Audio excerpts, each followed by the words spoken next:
በድራማው መጀመሪያ ላይ ዋና ገጸ ባህሪያችን የሆነችው ሚራ ከቢሮ ወጥታ ወደ ቤት ስትመለስ እንመለከታለን። ቀጥታ ወደ ሶፋው በማምራት ጋደም ትላለች። የተወሰነ ካረፈች በኋላ ተነስታ ምግብ ማብሰል ትጀምራለች።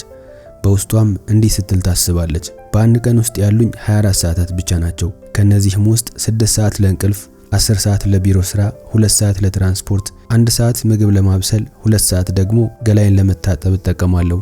ይህ ማለት ለራሴ የሚቀረኝ 3 ሰዓት ብቻ ነው። በእነዚህ 3 ሰዓታት ውስጥ ነው እንግዲህ ህይወቴን ማጣጣም የምችለው እያለች ታስባለች። ነገር ግን እነዚህ 3 ሰዓታትም ፊልሞችን በማየት ታሳልፋቸዋለች።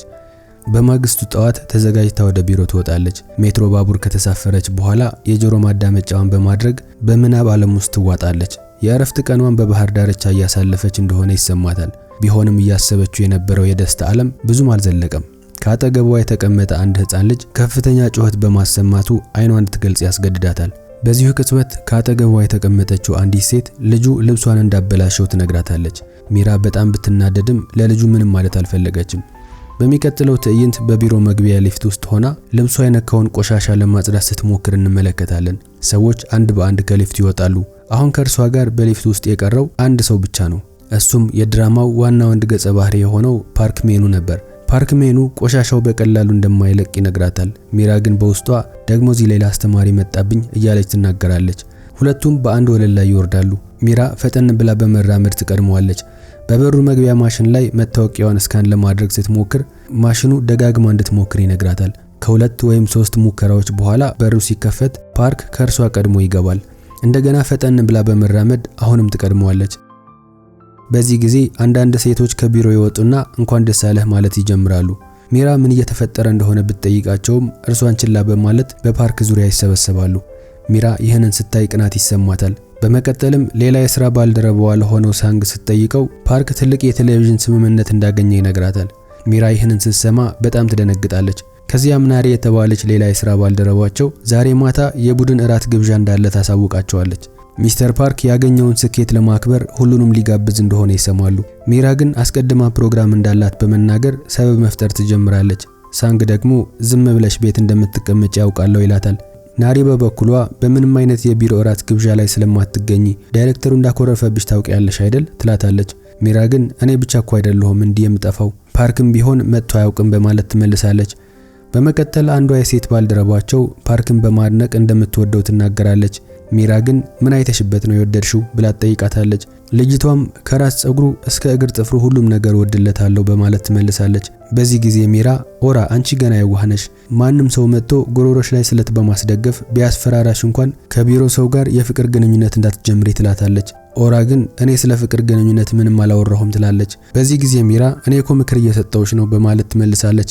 በዚህ መሃል ሚስተር ፓርክ መልእክት ይልክላታል። መልእክቱ ላይ ካለፈው ሳምንት የቡድን 2 ታሪክ ጋር በተያያዘ አስተያየት እየላኩ ነው ይላል። ዋናው ገጸ ባህሪ የጀግንነት መገለጫዎች የሉትም፣ እንዲሁም ለሱፐር ሄሮ ታሪክ ፈጽሞ አይመጥንም። ገጸ ባህሪያቱ ሁሉም አሰልቺ ናቸው። ታሪኩ ምንም ፋይዳ የሌለውና ሊጠቀሱ የሚገባቸው ጠንካራ ጎኖች የሉትም የሚል ነበር። ይህንን ካነበበች በኋላ በንዴት ታፈጥበታለች። በዚህ ቅጽበት ዳይሬክተሩ እየጮኸ ወደ ቢሮ በመግባት ፕሮዲሰር ቻንን ስራው እንዲያቆም ይነግረዋል። በዚህ ጊዜ ቻን ስራው እንዳቆመና እንደሚለቅ በድንገት ያሳውቃል። ይህንን የሰሙት ሁሉ በድንጋጤ ይዋጣሉ። የሥራ ባልደረቦቹ እሱን ለማስቆም ሲሞክሩ ፓርክ ግን በዚህ ድራማ ምንም እንዳልተረበሸ ሚራ ታስተውላለች። የጆሮ ማዳመጫውን አድርጎ በስራው ላይ ተመስጦ ነበር። ከተወሰነ ጊዜ በኋላ ዚያን የተባለች ጓደኛዋ እንድትመጣና እንድታገኛት የሚጠይቅ ሜሴጅ ትልክላታለች። በሚቀጥለው ትዕይንት ሚራ ዚያንን ልታገኛት ትሄዳለች። ሁለቱም ወደ አንድ የገበያ ማዕከል ያመራሉ። ብዙም ሳይቆይ ዚያን ልብሶችን መምረጥ ትጀምራለች። ሚራም ለልብስ ግብይት ብቻ ነው የጠራሽኝ ትላታለች። እሷም አብደሻል እንዴ ለልብስ ግብይት ብቻ ለምን ጠራሻለሁ? በጂሁ ሰርግ ላይ ምን እንደምትለብሽ ልጠይቅሽ ፈልጌ ነው ትላታለች። የተናገረችውን ስትሰማ ሚራ ፊቷ ይለዋወጣል።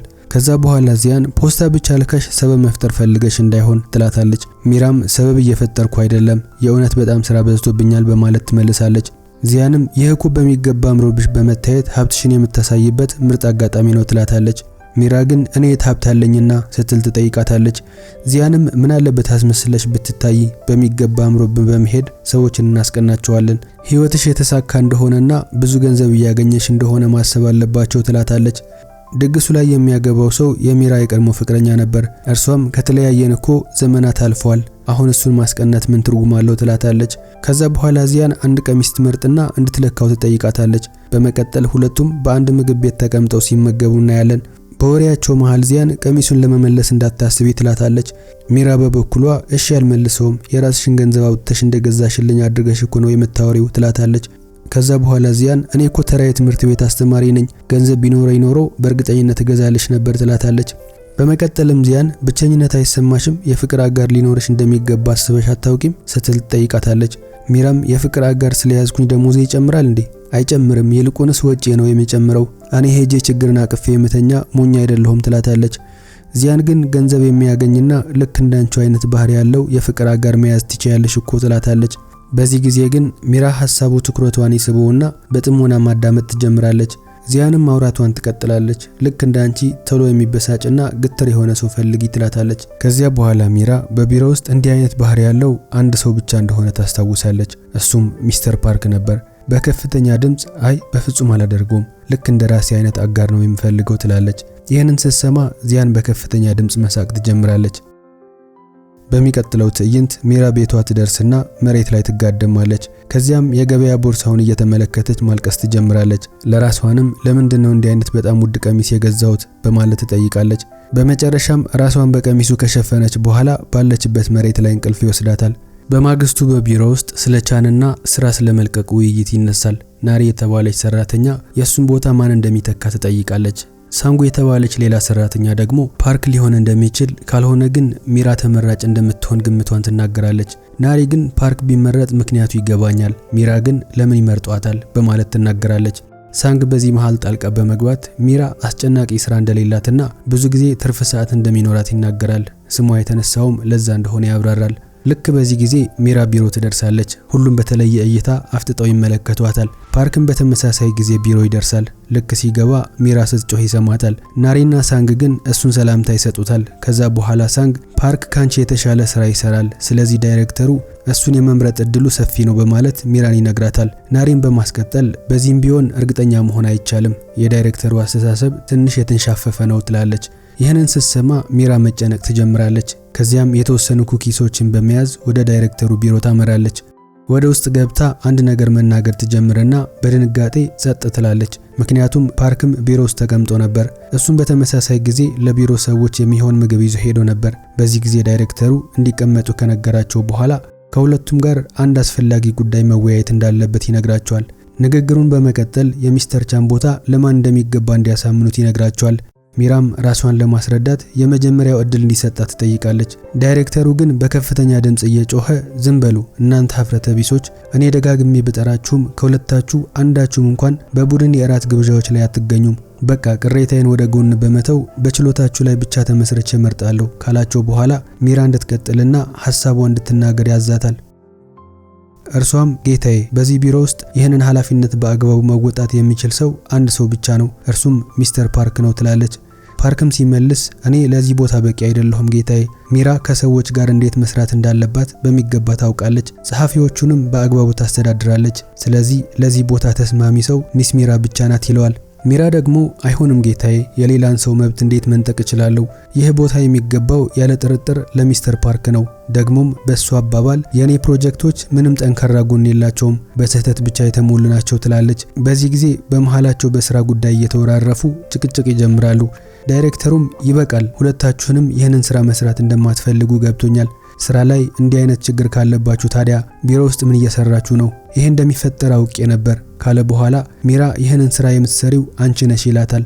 ሚራ ውሳኔውን ከሰማች በኋላ ምድር ከእግሯ ስር እየተንኮታኮተች ያህል ይሰማታል። ስራው ከሱ አቅም በላይ እንደሆነ ለማስረዳት ትሞክራለች። ዳይሬክተሩ ግን የመጨረሻ ውሳኔው እንደሆነና አሁን ምንም ማድረግ እንደማይቻል ይነግራታል።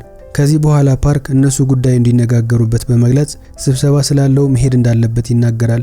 ሚራም በከፍተኛ ሐዘንና በጠቆረ ፊት ትመለሳለች። በሌላ በኩል ፓርክ በማሳጅ ወንበር ላይ ተመቻችቶ ተቀምጦ ታየዋለች። እሷም ትሄድና ከጠረጴዛው አጠገብ ትቀመጣለች። እዚህ ላይ ታሪካችን ወደ ኋላ ይመለስና ከ3 ዓመታት በፊት የነበረውን ትዝታ ያሳየናል። ሚራ ቀን ሙሉ ስራ እየሰራች ከዋለች በኋላ ወደ ቤቷ ስትመለስ ያላት ነፃ ጊዜ 3 ሰዓት ብቻ ነበር። ቢሆንም ወደ ቤት ከተመለሰችም በኋላ ስልኳ እየጠራ ነበር። ጸሐፊዋ የሆነችው ያንግ ሶል ደውላ ትነጫነጭባታለች። የፍቅር አጋሯ የሆነው ጂሁን ደግሞ ነገ የልደት ቀኔ ነው፣ ከቢሮ ትንሽ ቀደም ብለሽ ውጪና በሰዓት ሆቴል ድረስ ይላታል። በማግስቱ ለፍቅረኛዋ ኩኪስ እየጋገረች ከጸሐፊዋ ጋር በስልክ ታወራለች። የጸሐፊዋን የማያቋርጥ ወሬ እያዳመጠች ባለችበት ጠረጴዛው ላይ እንቅልፍ ይወስዳታል። በሌላ በኩል ምስኪኑ ጂሁን ሆቴል ውስጥ ሆኖ መጠበቁን ይቀጥላል። ደጋግሞ ይደውልላታል። ነገር ግን ሚራ በከባድ እንቅልፍ ውስጥ ነበረች። ከተኛችበት ስትነቃ ስልኳ ላይ ጂሁን የደወለውን 12 ሚስድ ኮል ትመለከታለች። እየጋገረችው የነበረው ኩኪስም ሙሉ በሙሉ ተቃጥሎ ታገኘዋለች። በፍጥነት ተዘጋጅታ ወደ ሆቴሉ ለመሄድ ትቻኮላለች። ልክ በዚህ ቅጽበት ከጂሁን አንድ መልእክት ይደርሳታል። ጂሁን ፍቅራቸው እንዳበቃ የሚገልጽ ሜሴጅ ልኮላት ነበር። ወደ አሁኑ ጊዜ ስንመለስ ሚራ ማታ ወደ ቤቷ እየሄደች ነው። ሜትሮ ባቡሩ በጣም ተጨናንቋል። ከዛም በላይ ተደጋጋሚ ንዝረትና መናጋት ነበረው። አንዲት ሴት ሚዛኗን ስታ ልትወድቅ ስለነበረ የሚራን ጸጉር ትዘግነዋለች። ሚራ በከፍተኛ ድምጽ ከጮኸች በኋላ ሴትየዋም በፍጥነት ይቅርታ ትጠይቃታለች። አሁን ባላት ህይወት ከልክ በላይ የተማረረችው ሚራም ማልቀስ ትጀምራለች። በማግስቱ ሚራ በጂሁን ሰርግ ላይ ትገኛለች። ከጓደኛዋ ዚያን ጋር ከተገናኙም በኋላ ያንን ቀሚስ እንዳትመልሹ ብዬሻል ነበር ትላታለች። ሚራ ስትመልስ ያንን ቀሚስ የመልበስ ስሜቱ አልነበረኝም፣ ደግሞስ አምሮብኝ መታየት ምን ዋጋ አለው ትላታለች። ሁለቱም ጭውውታቸውን እንደቀጠሉ ናቸው። ልክ በዚህ ጊዜ 2 ልጃገረዶች ይመጡና ልብሷን እንኳን ሳትቀይር ስለመጣች እያሟት ነበር። ሚራም ስለሷ እያወሩ እንደሆነ ስለገባት በጣም ታዝናለች። ሙሽራውን እየተመለከተች ለራሷ እንዲህ ትላለች፣ ቆንጆ የፍቅር አጋር አለችው፣ ደግሞም ጣቷ ላይ የሚያብረቀርቅ የጋብቻ ቀለበት አድርጎላታል። አጭበርባሪ፣ እኔ ከሌለሁበት ቦታ ሆኖ ልቤን አቃጠለው ካለች በኋላ ድግሱን ጥላ ትወጣለች። ማታ ላይ ሚራ አእምሯን ዘና ለማድረግ በእግሯ ሽርሽር ትወጣለች። ልክ በዚህ ጊዜ በስልኳ ላይ መልእክት ይደርሳትና ከጸሐፊዋ ከያንግ ስለነበረ በጣም ትበሳጫለች። ወደ ቤቷ ተመልሳ ጸሐፊዋ የጻፈቻቸውን ታሪኮች ካነበበች በኋላ ይቺ ሴትዮ አሁን ደግሞ የዋሰ መጥፎ ነገር መጻፍ ጀምራለች ትላለች። የሴትዮዋን ሶሻል ሚዲያ ስትፈትሽ ደግሞ ሰዎች ጸሐፊዋን እየረገሟትና እየተቿት እንደሆነ ትመለከታለች። በማግስቱ ፓርክ ወደ ቢሮ ሲመጣ ሚራ የራሱ የማሳጅ ወንበር እየተጠቀመችበት እንደሆነ ይመለከታል። ሚራ በውስጧ የሱን ፊት ማየት ራሱ በጣም ያናደደኛል እያለች ታጉረመርማለች። በዚህ መሃል ፓርክ ምን ያህል ተጨማሪ ጊዜ እንደምትፈልግ ይጠይቃታል። እሷም 5 ደቂቃ ብቻ እንደምትፈልግ ትነግረዋለች። እሱም ከፊት ለፊቷ ተቀምጦ የእጁን ሰዓት መመልከት ይጀምራል። ነገር ግን እስከ ሰከንዶቹ ድረስ ይቆጥር ስለነበረ ተማረራ ከተቀመጠችበት ትነሳለች። ፓርክ ወንበሩ ላይ እንደተቀመጠ አንድ ነገር ይወጋዋል። ሲመለከተው ለበቀል ሲባል ያስቀመጠችው አሻንጉሊት ሆኖ ያገኘዋል። በዚህ መሃል አንድ ሌላ ሰራተኛ ትመጣና ሚራ የጸሐፊ ያንግን ማህደሮች በሙሉ ከሚስተር ፓርክ እንድታመጣ ትነግራታለች። አሁን ሚራ ተመልሳ እሱ ጋር ለመሄድ ትገደዳለች። ተመልሳ ስትሄድ ፓርክ አሻንጉሊቱ ከየት እንደመጣ ይጠይቃታል። እርሷም ስለዚህ ጉዳይ ምንም የማውቀው ነገር የለም ትለዋለች። ከዚያም ስለ ማህደሮቹ ትጠይቀዋለች። እርሱም ከ5 ደቂቃ በኋላ በማለት ቀጠሮ ይሰጣታል። ከ5 ደቂቃ በኋላ በስብሰባ አዳራሽ ውስጥ ይገናኙና ፓርክ ሁሉም ነገር ያስረዳታል። በመቀጠልም የሳውና ባዝ አድራሻ በስልኳ ይልክላታል። እሷም እንደማያስፈልጋት በመግለጽ ምንም ሆነ ምን ወደ ቤቷ ተመልሳ እንደምትተኛ ትነግረዋለች። ፓርክም እሺ ምንም ችግር የለውም ይላታል። ነገር ግን በሩን አልፋ እንደወጣች አድራሻውን ደጋግሞ ይልክላታል። በመቀጠል በምሳ ሰዓት ላይ ሳንግ የተባለ ሰራተኛ ይህ ከነሱ ጋር የምትበላው የመጨረሻ ምሳ ስለሆነ የዛሬው ወጪ በራሱ እንደሆነ ይነግራታል። አሁን ሁሉም አንድ ላይ ሆነው ሊፍቱን እየጠበቁ ነው። ድንገት የሊፍቱ በር ሲከፈት ከፊት ለፊታቸው ጸሐፊዋ ያንግ ቆማ በማየታቸው ሁሉም በድንጋጤ ይዋጣሉ። ብዛት ያላቸው ዕቃዎች ይዛ ነበር። ጸሐፊዋም ሚራ ስለ ብዙ ነገሮች ማውራት አለብን፣ በጣም የሚጣፍጥ ምሳም ይዤ መጥቻለሁ ትላታለች። ከዚያም በግድ ይዛት ትሄዳለች። በምሳ ሰዓት ላይም ሴትየዋ ያለማቋረጥ በማውራት ታደክማታለች። በመቀጠል ስራ መስራት ይጀምራሉ። ሚራ በታሪክ ውስጥ ያሉትን ስህተቶች ማውጣት ትጀምራለች።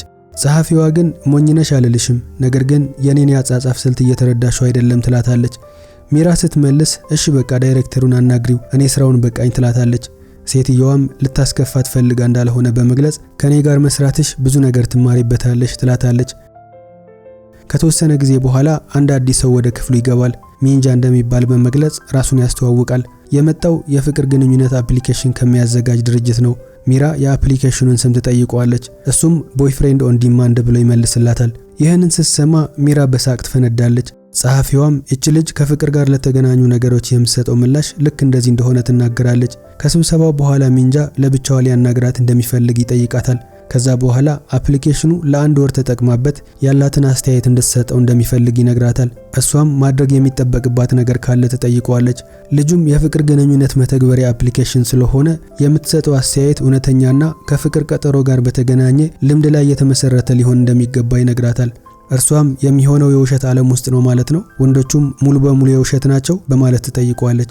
እሱም አዎ የውሸት ነው፣ ነገር ግን ሁሉም ነገር እውነተኛ እንደሆነ ይሰማሻል። ማዳም እንዳለችው አንቺ የፍቅር ነገሮች አትወጂም፣ ለኛ ደግሞ ያንቺ ግምገማ ትልቅ ቦታ አለው ይላታል። በተጨማሪም ለዚህ ስራዋ ክፍያ እንደምታገኝ ይነግራታል። ሚራ ገንዘብ የሚለውን ቃል ከሰማች በኋላ እምቢ ማለት አልቻለችም። ወደ ቤት ከተመለሰች በኋላ ከድርጅቱ አንድ ሳጥን ነገር ይላክላታል። ሳጥኑን ከፍታ መመሪያውን በማንበብ እንዴት እንደምትጠቀምበት ትረዳለች። በውስጡም አንድ ቀለበትና ከስልኳ ጋር የሚገናኝ ማይክሮፎን ነበረው።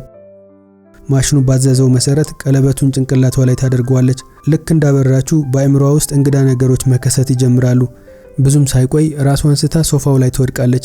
አሁን ሚራ ወደ ሌላ ዓለም ሄዳለች። በሌላኛው ዓለም ውስጥም ነጭ ቀሚስ ለብሳለች። መሬት ላይ ባለው ውሃ ውስጥ የራሷን ገጽታ ትመለከታለች። ሁልጊዜ በእረፍት ቀኗ ላይ ልትሄድበት በምትመኘው የባህር ዳርቻ ላይ ቆማ ነበር።